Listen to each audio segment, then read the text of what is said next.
C S science classes में आपका हार्दिक स्वागत है। आज हम पढ़ेंगे क्लास 10वीं का दूसरा अध्याय अम्ल, सार और लवण के बारे में। किसके बारे में? अम्ल, सार और लवण के बारे में। तो आइए हम स्टार्ट करते हैं अम्ल, सार और लवण को।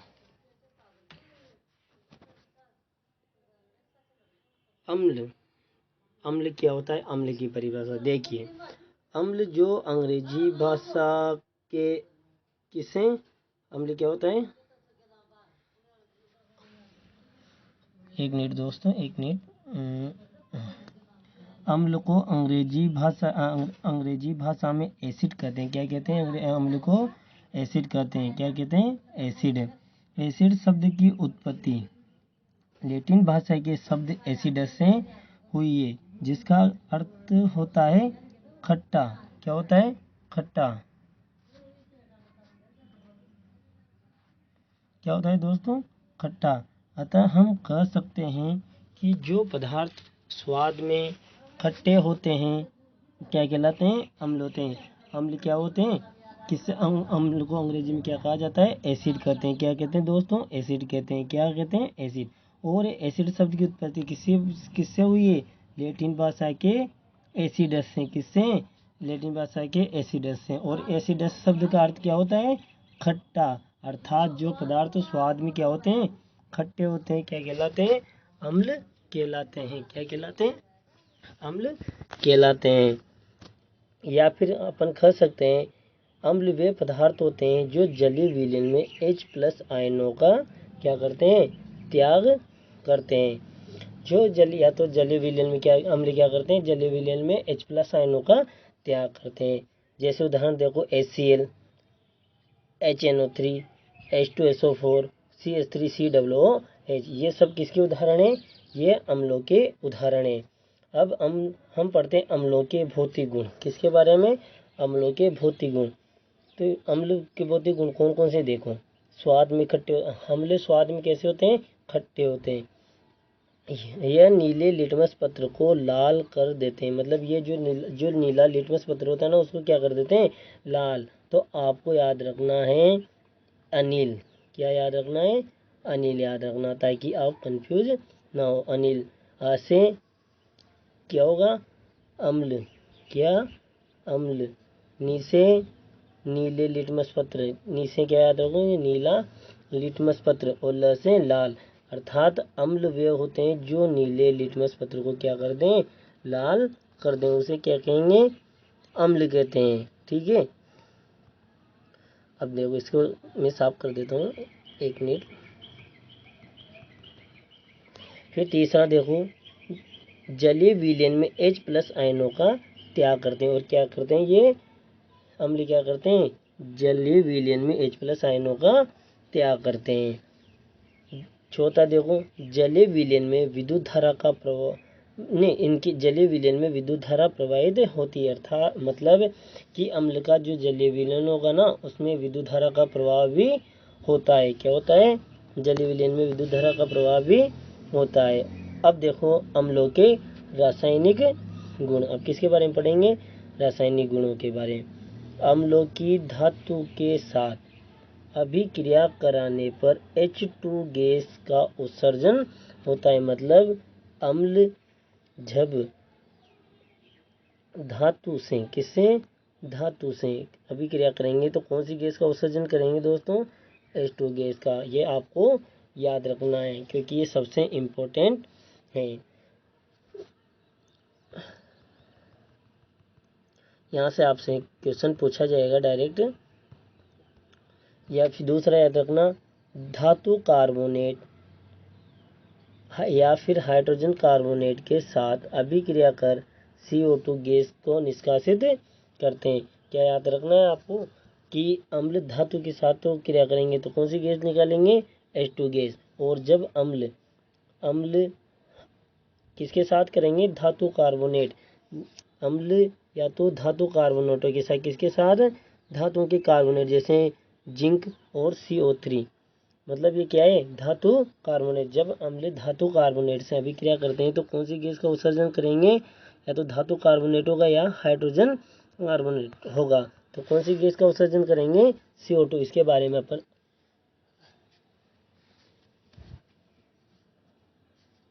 अध्ययन करेंगे।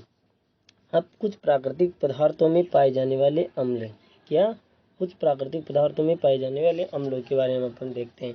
पहला है सिरका। कौन सा, सिरका। सिरके के अंदर कौन सा अम्ल पाया जाता है, एसिटिक अम्ल। तो आपको ऐसे के ऐसे याद रखना है कि सिरके के अंदर कौन सा अम्ल मिलता है, एसिटिक अम्ल। कौन सा, एसिटिक अम्ल। आपसे पूछे संतरा, संतरा के अंदर कौन सा मिलेगा, सिट्रिक अम्ल। कौन सा, सिट्रिक अम्ल। नींबू, नींबू के अंदर भी कौन सा, सिट्रिक अम्ल। कौन सा अम्ल मिलता है, सिट्रिक अम्ल मिलता है। मतलब संतरा और नींबू के अंदर दोनों में कौन सा मिलेगा, सिट्रिक अम्ल। फिर आता है चौथा इमली। इमली में कौन सा अम्ल मिलता है, टार्ट्रिक अम्ल। कौन सा अम्ल मिलता है इमली में, टार्ट्रिक अम्ल। टमाटर में कौन सा मिलता है, ऑक्जेलिक अम्ल। कौन सा, ऑक्जेलिक अम्ल। उसके बाद दही, दही के अंदर कौन सा अम्ल उपस्थित होता है, लैक्टिक अम्ल। कौन सा, लैक्टिक अम्ल। चींटी का डंक, चींटी के डंक और नेटल का डंक। कौन सा, चींटी का डंक और नेटल के डंक, दोनों में कौन सा अम्ल उपस्थित होता है, मेथेनोइक अम्ल। इसे मेथेनोइक अम्ल का ही दूसरा नाम क्या है, फॉर्मिक अम्ल भी कहते हैं। इसे कौन सा अम्ल कहते हैं, फॉर्मिक अम्ल भी कहा जाता है। ठीक है, तो आपको सबसे इस वाली स्लाइड में सबसे ज़्यादा क्वेश्चन देखने को मिल सकते हैं एग्जाम में। कौन कौन से आपको याद रखने की, जब अम्ल धातु से क्रिया करेंगे तो कौन सी गैस, हाइड्रोजन गैस। जब अम्ल धातु कार्बोनेट या हाइड्रोजन कार्बोनेट से अभिक्रिया करेंगे तो कौन सी गैस, CO2 गैस। और अम्ल, सॉरी ये तो रह गया था दोस्तों, अम्ल धातु ऑक्साइड के साथ अभिक्रिया करके लवण और जल बनाते हैं। और क्या याद रखना है कि अम्ल की जब धातु ऑक्साइड के साथ अभिक्रिया की जाती है तो क्या बनता है, लवण और जल बनता है। ये तीन चीज़ें तो यहाँ से याद रखनी है। और आपको ये याद रखना है कि कौन से पदार्थ के अंदर कौन सा अम्ल उपस्थित होता है, ये आपको विशेष याद ही रखना पड़ेगा। ठीक है दोस्तों, यहाँ से आपसे डायरेक्ट क्वेश्चन पूछा जा सकता है, जिसमें से सबसे इम्पोर्टेंट है एक सिरका, एक है दही, ठीक है, और एक चींटी और नेटल का डंक। इनमें से अधिकतर क्वेश्चन पूछा गया है। ठीक है दोस्तों, तो अब पढ़ते हैं आगे की तरफ। अब इनके बारे में अपन ने देख लिया कि अम्ल क्या होते हैं। उसी तरह अब अपन आगे देखेंगे कि क्षारक क्या होते हैं। तो देखो, ऐसे पदार्थ जिनका स्वाद कड़वा होता है, कैसा होता है, कड़वा होता है। कैसा, कड़वा। जो स्पर्श करने पर साबुन जैसे लगते हैं, और कैसे लगते हैं, स्पर्श करने पर साबुन के जैसे लगते हैं, तो वो क्या कहलाते हैं, क्षारक कहलाते हैं। क्या कहलाते हैं, क्षारक। या फिर इसकी परिभाषा दे सकते हैं अपन दूसरी, जो पदार्थ जलीय विलयन में OH- आयनों का त्याग करते हैं उन्हें क्या कहते हैं, क्षारक कहते हैं। क्या कहते हैं, क्षारक कहते हैं।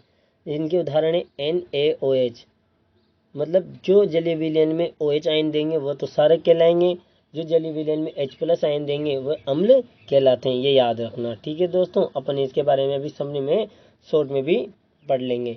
तो पहले आपको नोट्स के टाइम में इनको याद रखना है। तो इनके उदाहरण है NaOH, KOH, CaOH का होल ट्वाइस, इसे बोलते हैं CaOH का होल ट्वाइस को बोलते हैं कैल्शियम हाइड्रोक्साइड। NaOH को बोलते हैं सोडियम हाइड्रोक्साइड, इसे बोलते हैं पोटेशियम हाइड्रोक्साइड। और MgOH2 को बोलेंगे मैग्नीशियम हाइड्रोक्साइड। और इस मैग्नीशियम हाइड्रोक्साइड को क्या बोला, और भी क्या बोला जा सकता है, मिल्क ऑफ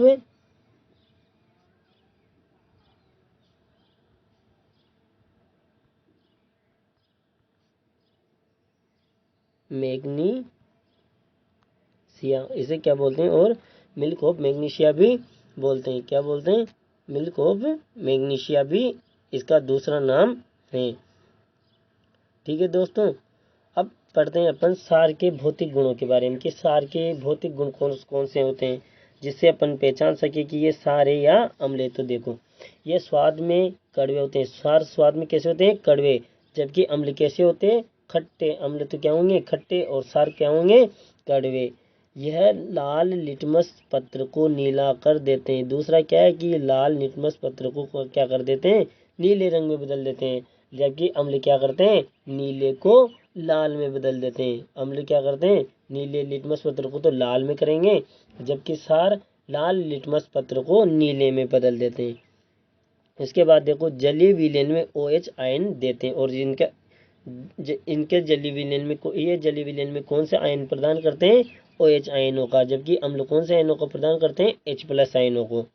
इनके जलीय विलयन में विद्युत धारा का प्रवाह नहीं होता है। जबकि अम्लों के जलीय विलयन में क्या होता था, विद्युत धारा प्रवाहित होती थी। जबकि क्षारों के जलीय विलयन में विद्युत धारा का प्रवाह नहीं होता है।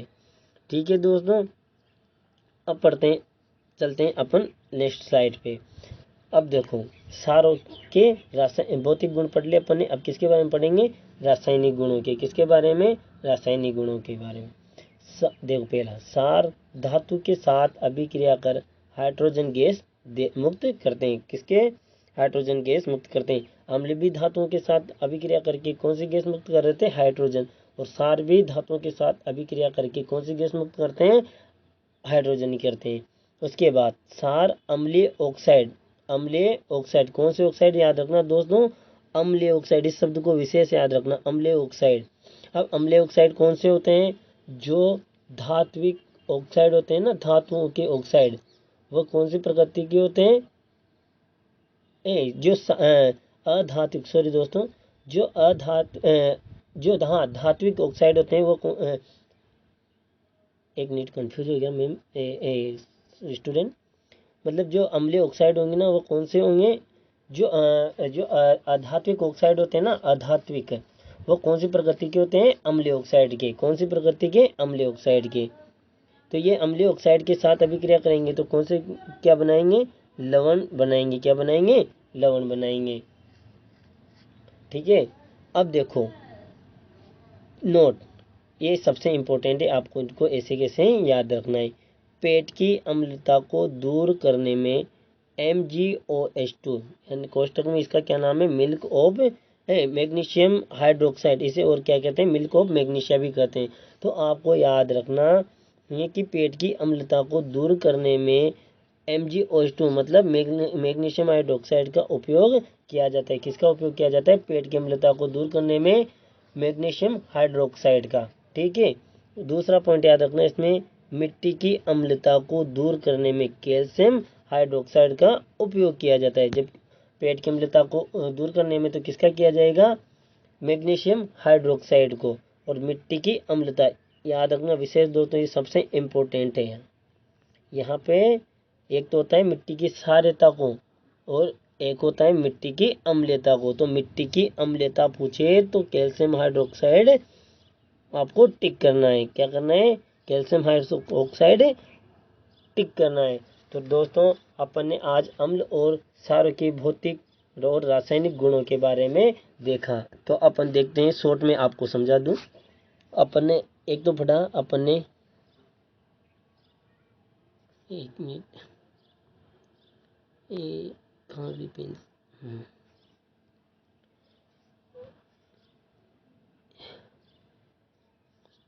नहीं रहा। हाँ चलिए अपना पेन आपको समझा दूं। अपन ने एक तो पढ़ा अम्ल, किसके बारे में, अम्ल के बारे में। और एक पढ़ा अपन ने क्षार के बारे में। ठीक है। तब देखना आपको मेन याद करना है कि अम्ल तो जलीय विलयन में कौन से आयन देते हैं, H+, जबकि क्षार OH- आयनों का त्याग करते हैं। ये स्वाद में कैसे होते हैं, कड़वे। कैसे होते हैं, कड़वे। ये कौन से, ये स्वाद में कैसे होते हैं, अम्ल तो कैसे होंगे, खट्टे होंगे। कैसे होंगे, खट्टे। जबकि क्षार कैसे होंगे, कड़वे होंगे। कैसे होंगे, कड़वे होंगे। उसके बाद अपन ने पढ़ा कि नीले लिटमस पत्र को, नीले को किसमें बदल देते हैं, लाल में। मतलब जो नीला लिटमस पत्र होगा उसको किसमें बदल देंगे, लाल रंग में। जबकि ये लाल लिटमस पत्र को किसमें बदल देते हैं, नीले में। किसमें, नीले रंग में। ठीक है। इनके जलीय विलयन में क्या होती है, विद्युत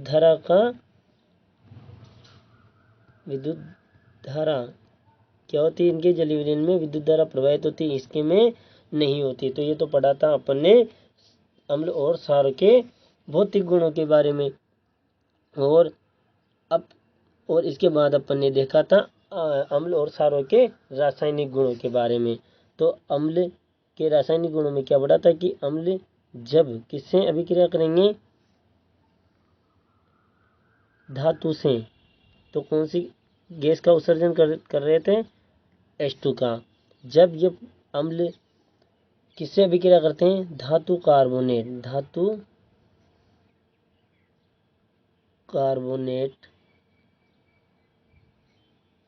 या हाइड्रोजन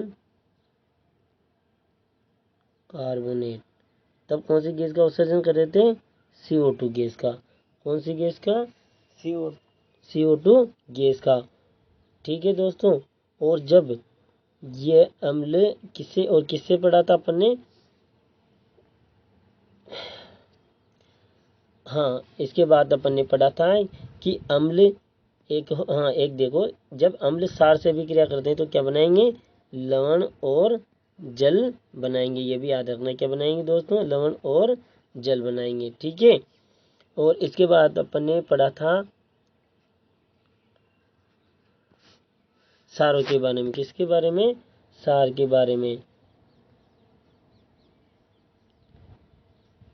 तो क्षार में क्या पढ़ा था अपन ने कि क्षार जब धातुओं से अभिक्रिया करते हैं तब भी कौन सी गैस निकाल देते हैं, H2 गैस का उत्सर्जन करते हैं। और जब क्षार जो अधात्विक ऑक्साइड होते हैं, अधात्विक है ना, अधातु के ऑक्साइड, अधातुओं के ऑक्साइड, तब कौन सी क्या बनाते हैं, लवण और प्लस लवण। ठीक है, लवण और जल बनाते हैं, ये याद रखना।